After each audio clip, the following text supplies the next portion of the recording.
Fala aí, meu amigo ligado no Toque Passa, chegando nesta maravilhosa segunda-feira para começar a semana falando de NFL, porque tivemos um final de semana recheado de combine, com gente em campo e também os bastidores pegando fogo. A gente vai falar do que rolou no final de semana lá em Indianápolis, também começando a dar uma olhadinha para amanhã, né? Porque amanhã é o prazo final para você meter a tag e prender aquele jogador que é essencial no seu time. Começo pedindo para você deixar aquela curtida no vídeo, aquele comentário aqui embaixo, deixa a sua pergunta, vou juntar tudo na sexta-feira para responder as suas questões. E se você puder colaborar, faça parte do nosso clube de membros, dando boas-vindas ao Carlos Emanuel, que chegou lá na sexta-feira, já tá no grupo do Telegram, batendo papo de futebol americano e concorrendo a prêmios. Hoje vou sortear a camisa da Fanatic Sport Nation, uma camisa por mês, a da Fanatic. Se você não conhece a Fanatic ainda, que é parceiraça do canal, aqui embaixo tem o link e cupom de desconto, e com 150 membros vou sortear uma jersey, mais uma camisa oficial de um time da NFL. Então vamos nessa, vai? Roda a vinheta.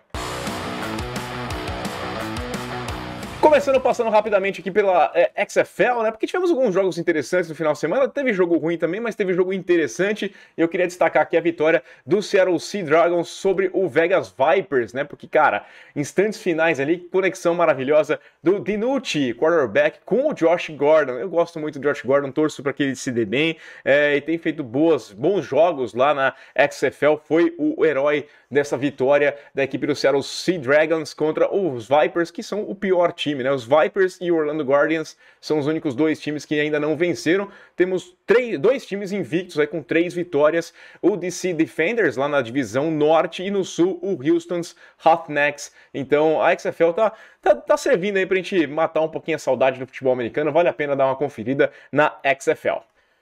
Rapidamente também passando aqui por cima, porque é uma curiosidade, só eu vi na sexta-feira que os Patriots devem dispensar mais uma vez o Brian Hoyer, né? O Brian Hoyer, 37 anos, passou a última temporada quase inteira na Injury Reserve, né, lesionado ali, deve cortá-lo, não deve abrir tanto espaço no cap, é menos de 300 mil dólares, ele tem aí uma parte garantida de 1.400.000, 1.600.000, não lembro qual que é o valor exato, mas abre muito pouco, 290 mil dólares apenas, é uma questão só porque não adianta mais, né, o Brian Hoyer, né, insistindo aí no Brian Hoyer que não vai para lugar nenhum. Porém, me veio na hora aquele meme do Mo lá jogando o Barney pra fora, né? Porque todo ano é a mesma coisa. Os Patriots vão lá e jogam o Brian Hoyer. Obrigado, eu vou tudo aí. E de repente ele tá passando por lá, o pessoal dá uma olhada. Então você vê, o Brian Hoyer tá lá no banco de reservas, pronto para entrar em campo. É sempre o mesmo papo, né? Vamos ver se dessa vez ele vai. Já perdi as contas de quantas vezes os Patriots... acabou, agora o Brian Hoyer tá fora. E do nada o cara tá lá de volta. Pra mim ele já é basicamente um diretor ali, já é um coach da equipe dos Patriots. E agora vamos lá pro que interessa. Falar de combine no domingo, obviamente, os olhos estavam voltados para o Bijan Robinson, né, running back. A gente teve ali o final de semana no sábado, destaque, óbvio, tem que dizer, né? Botaram no sábado por um motivo bem claro, para a audiência ser maior, quarterbacks, wide receivers e tight ends. Mas no domingo nós tivemos lá os running backs e o Bijan Robinson é impressionante, cara. É um running back, jogador do Texas Longhorns. Eu não sei se eu concordo muito ainda, mas eu acho que a gente vai ter um quarterback na primeira rodada. É bem previsível que ele seja selecionado. Eu tenho dúvidas ainda, porque a gente sempre tem aquela questão do running back, do valor que tem essa pick. Então, eu não sei se eu pegaria o Robinson, mas se for pegar alguém, eu acho que o Bijan Robinson faz sentido ser pego. Eu tô convencido agora, tá? Eu tô quase convencido. Não completamente, mas tô quase convencido. Tem gente falando que ele pode ser uma pick top 20, eu não acho que seja para isso, mas ele é um cara espetacular mesmo. É um cara que fez um belíssimo combine, 40 jardas em 4.46 segundos, 93 centímetros de salto na vertical, né? Aí na horizontal, ali no salto em distância, 3 metros e 22. E nos drills é o que mais chamou a atenção. A questão é essa, né? Não foi só essas medidas aqui, mas realmente nos drills. A facilidade que ele tem para mudar de rota. Você percebe, a movimentação dele é muito fluida, ele gira para um lado e para o outro sem que você sinta aquela quebrada, assim, sabe? É um cara espetacular. Como é fluido a movimentação, como é fluida a movimentação do Bijan Robinson. Acho que é um jogador que está pronto para chegar na NFL e causar um impacto, tá? Como eu disse, tenho dúvidas ainda. Running back na primeira rodada, cara, seu time tem que estar muito bem arrumado para isso. Por exemplo, faria sentido para os Bills. Os Bills precisam estabelecer esse jogo terrestre, então o Bijan seria um cara interessante. Pode servir caso, por exemplo, os Giants percam o Saquon Barkley, a gente vai falar um pouquinho mais lá para frente em relação à franchise tag, caso percam na free agency, vai sentido você ir atrás do Bijan? Pode ser uma pick, mas você tem que estar muito bem arrumadinho para você ir atrás de um running back na primeira rodada, não sei. Bijan Robinson é um cara especial, sim. Agora vamos voltar a falar um pouquinho mais do sábado. Como eu disse, grande destaque, todo mundo de olho ali. E claro, todo mundo querendo saber da altura do Bryce Young. O Bryce Young não participou, não fez corrida, não fez salto, não fez passe, não fez nada, né? Ele vai fazer lá o Pro Day de Alabama, então ele foi lá só para ser medido e muita expectativa. Ele era descrito em Alabama com um jogador de 6 pés, né? É um jogador de 1,82 m com 84 quilos. Ele ganhou massa, pesou ali 92 quilos, então ganhou o seu peso, mas ainda assim é um jogador leve. E a medida, expectativa era de por volta de 1,80 m, né, que seria 5, 10 e meio que eles falam. Essas medidas aí que os americanos usam, né? Mas a medida dele oficial foi 5 pés, 10 e 1/8, né? 1/8 maravilhoso, né? Não é o 10 e meio que se imaginava, então dá por volta de 1,78 m. Mais baixo do que eu, por exemplo, e mais baixo do que se esperava. Pesou um pouquinho mais, 92 quilos. Mesmo assim, ele pode ser o mais leve quarterback recrutado na primeira rodada desde 2006 e um dos mais baixos recrutados desde a fusão da AFL com a NFL lá em 67, né, com 1,78 m. É a mesma altura do Kyle Murray. E aí que entra o ponto, né? O Kyle Murray é um quarterback, é o mais baixo quarterback selecionado na primeira rodada, foi a escolha de número 1 lá da equipe do Arizona Cardinals. E aí a gente fica pensando, o que quer dizer então essa questão da altura? Porque o Bryce Young não diminuiu da sexta-feira para o sábado, ele não ficou mais baixo, ele ainda é o mesmo jogador, só a gente só tem um número diferente, era 6 e é 5, 10 e 1/8. A questão principal para mim, eu vou trazer uma comparação aqui, é mais ou menos como se eu estivesse carregando uma caixa enorme, e numa boa, tô carregando essa caixa aqui, pô, tranquilão, aí alguém chegou e falou assim, caramba, você carrega essa caixa, ela pesa 100 quilos, e a partir daquele momento eu não consegui mais carregar. Aí passa a ser um problema. E seria mais ou menos essa história. O Bryce Young foi um quarterback excelente num dos principais programas de college football não tem por que, sabe, avaliá-lo diferente, porque agora ele não mede mais 6, mais 5, 10, 1/8. Claro que tem as dificuldades. Existe dificuldade para quarterback baixo, né? O cara tem que enxergar o fundo do campo atrás de jogadores da linha ofensiva que são altos, atrás da defesa que é muito alta. Eu lembro do Drew Brees, que tem 1,82, falando ali que várias vezes ele não enxergava, ele não via o jogador lá no fundo do campo, mas ele sabia que o cara estava lá. Então ele não tinha conseguido bater o olho, fazer a leitura e ver que o cara estava lá. Mas ele sabia que estava, ele tinha aquela conexão, e tinha o feeling também, e o cara foi lá. Bom, Drew Brees fez uma carreira razoável, né? Dá para dizer assim. Então, na real, eu não sei o quanto que muda essa história. 2 temporadas como titular em Alabama, uma das melhores faculdades, treinado por um cara que dispensa apresentação, que é o Nick Saban, que é um dos mais respeitados treinadores, se não o mais respeitado treinador do college football de todos os tempos. 79 touchdowns, 12 interceptações, ganhou o Heisman em 2021, foi o melhor jogador da Southeastern Conference, né, em 2021 também. É um jogador que é muito bom. Me parece que essa questão da altura do Bryce Young é mais ou menos aquela cota de polêmica que nós precisamos em todo o Combine. No ano passado era a mão do Pickett, que era muito pequena, já foi mão do Burrow, já foi o tamanho do Murray. As mãos do Bryce Young, pelo menos, são grandes, né? Não é um problema, não vai ter essa discussão aqui, mas a questão do tamanho vai ser discutida. Eu vejo um enorme talento, vejo muito potencial no Young. Eu via no college, não há motivos para eu mudar a minha sensação por conta disso. Eu ainda acho que ele tem potencial para ser a pick número 1. Pode ser número 1, pode ser número 2, pode ser número... Ele é top 5, ele é um quarterback muito bom. Vai dar certo na NFL? Cara, muita coisa entra nessa questão. O cara pode ter 20 metros, pode ser um absurdo e pode não dar certo. O cara pode ter fisicamente as condições perfeitas de um quarterback. Ele pode ser o arquétipo do quarterback perfeito e pode não funcionar. Porque depende também de ambiente, depende do que ele vai encontrar, tem muitas coisas. A gente fica, por exemplo, com o pé atrás com relação ao CJ Stroud. CJ Stroud fez uma sessão de passes muito boa, foi bonito de ver ali, realmente muito boa, mostrando tudo aquilo que a gente já via lá fazer no college football, mas tem gente que fica com o pé atrás por ser um produto de Ohio State, que já nos enganou com Dwayne Haskins, que nos deixou com muitas dúvidas com relação ao Justin Fields. Então tem essa questão. Vai ser um jogador que é mais um fruto de um programa, ou ele de fato é muito... Eu gosto bastante do CJ Stroud. Cara, a gente sempre vai achar motivos para duvidar, para ficar com o pé atrás e para criar uma salvaguarda, porque se ele por acaso chega lá e é pick número 1 e não rende aquilo que se imaginava, a gente fala assim, ah, tá vendo? No draft eu já tinha essa preocupação e isso aqui pode ser o motivo. Então, eu não vejo problema nenhum dos dois. Tanto o CJ Stroud, não acho que ele seja produto de um meio, nem com relação ao Bryce Young, eu não acho que a altura vai ser um impeditivo. Quem brilhou bastante e pode ter ganhado espaço nesse draft foi o Anthony Richardson, né, quarterback lá de Florida Gators, saltou 1,2 m no salto vertical, 3,28 no salto em distância, recordes para a posição. As 40 jardas ele correu em 4,43, um tempo melhor do que, por exemplo, o Cam Newton, né, que foi aquele absurdo. Foi a 4ª melhor marca para um quarterback desde 2003. Braço forte, passos em profundidade, sem fazer esforço nenhum.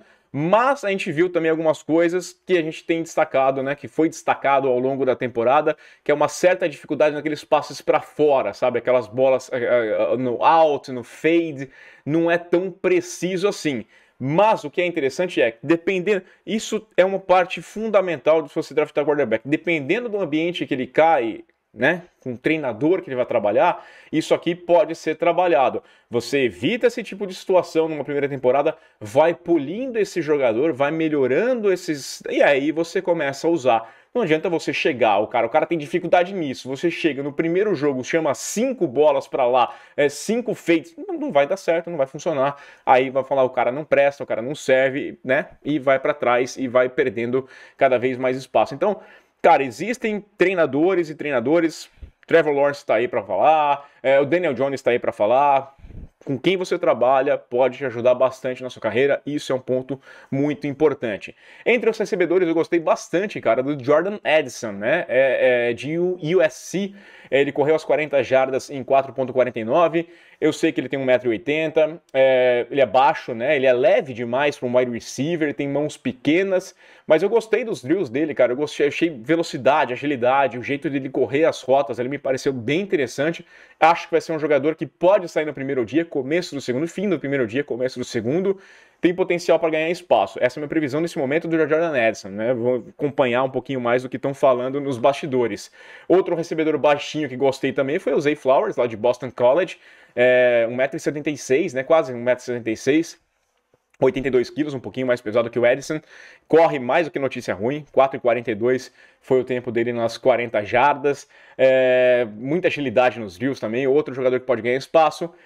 Quanto ao Quentin Johnston, de TCU, e o Jackson Smith Njigba, adoro esse nome aqui, de Ohio State, foram exatamente aquilo que eu imaginava, né? O Johnston com um drop que, sabe, quando o cara tá recebendo a bola e já tá... Quer dizer, ele não recebeu a bola ainda, mas já tá pensando o que vai fazer e acaba soltando ela antes de guardar e depois fazer isso, já tá pensando lá na frente. Acontece muito com o goleiro isso aqui também, quando toma aqueles frangos, né? E o Jackson mostrou que a lesão que atrapalhou ele nessa temporada, acho que não vai ser um problema lá não. O cara também correu muito bem, fez uns drills muito bons, gostei bastante também. Para não falar só de ataque, vou trazer aqui o DJ Turner, de Michigan, cornerback de Michigan, melhor tempo, foi o prospecto mais rápido desse combine aqui, 40 jardas em 4,26 segundos, muito bom. E vou dizer para vocês que meu mock vai sair depois da Free Agency. Não adianta fazer agora, as necessidades dos times podem ser supridas logo adiante, né? Quando começar a Free Agency, o cara pode cumprir, já pegar alguém aqui, sobrou para ele, ele foi lá e cumpriu esse problema. E também tem essa troca, né, que a gente tá esperando aqui, o Chicago Bears, que não deve ficar com a pick número 1. Então vamos ver o que eles vão fazer com essa pick número 1, se sai uma novidade até lá, pra gente conseguir fazer um mock mais certinho. Assim que rolar aquele alvoroço, aquela tsunami que vem da Free Agency, eu faço um primeiro mock, depois a gente vai atualizando aí conforme forem saindo novidades. Pra gente fechar aqui, vou passar rapidamente pelo fim da janela da Franchise Tag, que vai rolar amanhã, às 4 da tarde, do horário da Costa Leste. Então são 6 de Brasília, acho que é isso, são 2 horas aqui. Então, cara, eu acho que o assunto bastante discutido é com relação ao Daniel Jones, foi discutido no final de semana. Os agentes dele e o pessoal lá dos Giants ficou discutindo bastante em Indianápolis e saíram sem um acordo firmado. Né, eu já tinha falado na sexta-feira o que eu pensava, discuti também lá na sexta-feira no Twitter à noite, quando saíram as notícias de que ele quer um contrato de 4 anos, 160 milhões de dólares, né? 40 milhões de dólares por ano, eu ainda acho um erro, cara, melhor que os 45 de que tinham falado antes, mas ainda assim eu acho muita coisa para um cara que teve 3 anos muito ruins e um ano muito bom. Um ano bom, um ano ok, né? Mas que eu vejo muita culpa no Brian Daboll nesse ano muito bom, né? Então eu acho que é essa questão. Gastar a tag no Daniel Jones faz sentido, só que aí você corre o risco de perder o Saquon Barkley na sua free agency. E a tag de running back é muito mais barata, né? Mas você tem essa discussão. É uma situação que Nova York se colocou. Eu até conversava bastante isso aqui com a Cacau, né? Na sexta-feira eu conversei com a Cacau, minha amiga Cláudia Custódio, grande amiga dos tempos de Playbook. Eu vou trazer a Cacau aqui para falar um pouquinho do Daniel Jones nos próximos dias. Vou fazer o convite, já estou fazendo o convite aqui oficialmente, mas depois eu mando mensagem lá para ela, para a gente acertar, bater papo, quem sabe, quando tiver uma situação mais definida do Daniel Jones.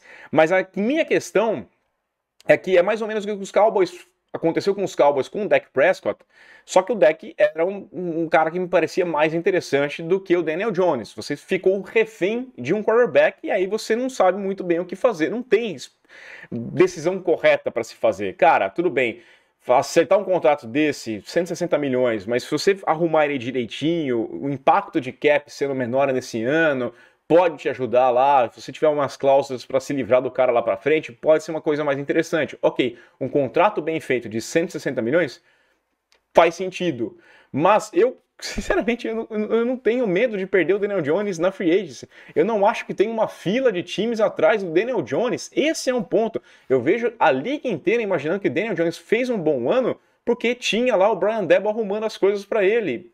Porque ele fez 3 anos muito ruins. Eu não acho que vai ter uma fila de times indo atrás. Daniel Jones louco para pagar 160 milhões por 4 anos com o quarterback. É uma questão. Eu vou chamar a Cacau aqui para a gente trazer, aumentar essa discussão aqui. E por falar em risco também, segue a novela Lamar Jackson, né? As conversas também não andam, não trazem novidades nenhuma. E agora a conversa é aquilo que a gente falou umas semanas atrás, da possibilidade de você colocar uma tag não exclusiva no Lamar Jackson, né? O que tem de diferença nessa parada?